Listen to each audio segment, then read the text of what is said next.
L'invité de Yann Barthès ce mercredi 14 juin dans Quotidien était Frédéric, le grand gagnant de Koh-Lanta, le feu sacré. Le candidat de 33 ans lui a révélé ce qui le mettait hors de lui lors de chaque épreuve.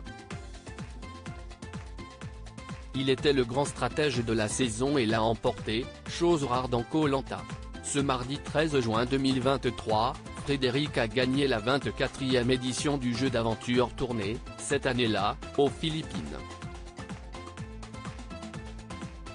En finale face à Tania et Nicolas, le directeur commercial de 33 ans est parvenu à rester droit sur les poteaux, malgré la douloureuse blessure qu'il s'était infligée quelques heures plus tôt en voulant protéger le feu sacré.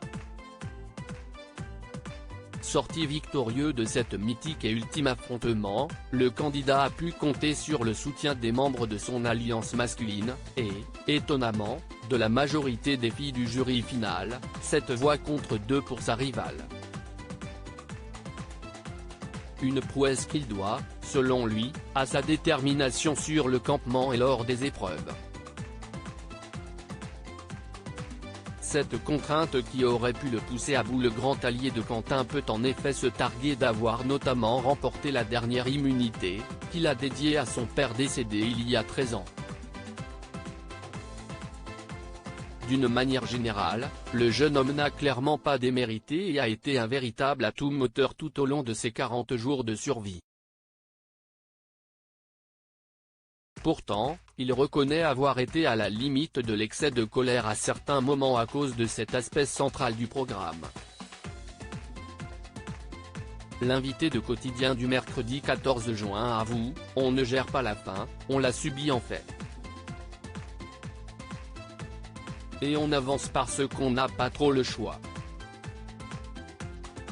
Mais si est vrai que si est hyper impactant au niveau du physique, on arrive sur les épreuves et on est rincé », critique le gagnant, prenant un exemple bien précis relatif à la scénarisation de l'émission.